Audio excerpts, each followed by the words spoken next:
Good day, everybody, and welcome to another edition of NBP Hot Seat. Today, I'm delighted to once again be joined by George Borovas, who is a partner with Hunton Andrews Kurth. George also served as a board member on the World Nuclear Association, and he has got extensive experience working with countries who are embarking on a new nuclear power program. Now, in today's episode, we'll be focusing on just one key aspect of a new nuclear power program, and that is legislative framework.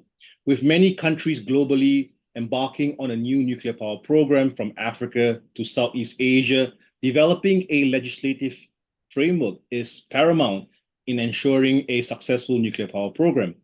So today we'll be getting the views and insights from George on this particular topic. George, firstly, welcome to the show, George. Very nice to be here, 𝑍. Thank you very much.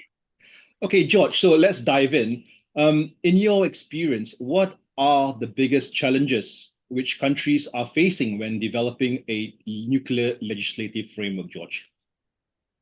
Well, I think the biggest challenge is the timing and how do you approach the legislative framework. As you are a new entrant and you have a selection of technology, who's going to be your partner, it is hard to develop a legislative framework in advance without knowing who you're going to be partnering with, who's going to be bringing the technology. So it's an evolving picture.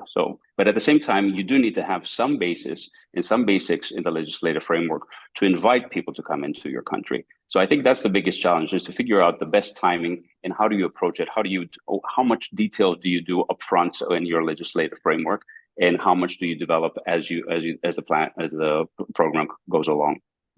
Fantastic. So how can then a country ensure that its framework stays current with evolving nuclear technologies and international best practices, especially with the advent of SMRs in the next couple of years? What's your advice on that? Well, a couple of things. First of all, the IAEA is always extremely helpful with these kinds of efforts to keep you up to date with what's happening around the world. But also at the same time, I think that countries can take on their own a role using consultants and using other supporters to understand what's happening around the world, to see what changes are being made in countries that have established frameworks and are evolving into the new SMR. And for a country can think about it in a different way, because some countries like the United States and France and Korea started with the large reactors, and now they have to adapt to the SMRs. Maybe a new entrant is just going to do SMR, so you might want to think of a fresh approach that's just focused on the SMR. Wonderful, wonderful. And in terms of some common mistakes, I mean, you mentioned the timing of when you should be embarking on this, how much effort you should be putting on this. What are some of the other common pitfalls that you have observed over the years with regards to countries developing their nuclear legislative framework, George?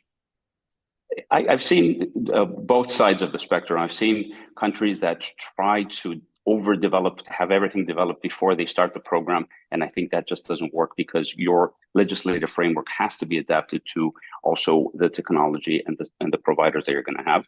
But also at the same time, I've seen countries that have had very little legislative framework. And then when the entrants that are coming to this, the providers, technology providers and potential partners come in and they see an incomplete picture, which they don't, which is not easy for them to do business. So there is that fine balance that you have to keep, as I mentioned before. Of course, one thing that is really important is to have clarity about the issue of nuclear liability, because this is a key aspect for every single participant in the nuclear program. And that is something you can do upfront very clearly, and get into with the right treaties, develop your legislative kind of framework for nuclear liability and your regulations. That is something you can do upfront very clearly, and that will help bring in the potential vendors.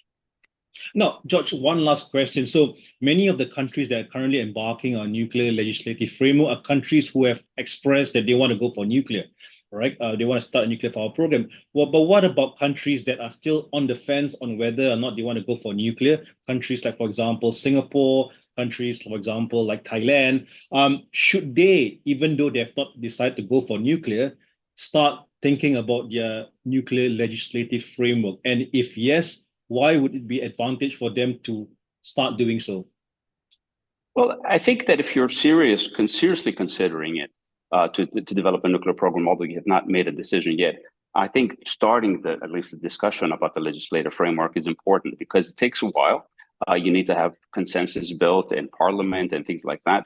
So you need to have this groundwork done. So it takes a lot of time to go through these, to start understanding the international instruments, the treaties, the IAEA guidance. So I think that upfront, if you start doing that work and you develop it, eventually, if you don't need it, you don't need it. But if you have done it, then you're going to be ahead of the curve when the decision is made.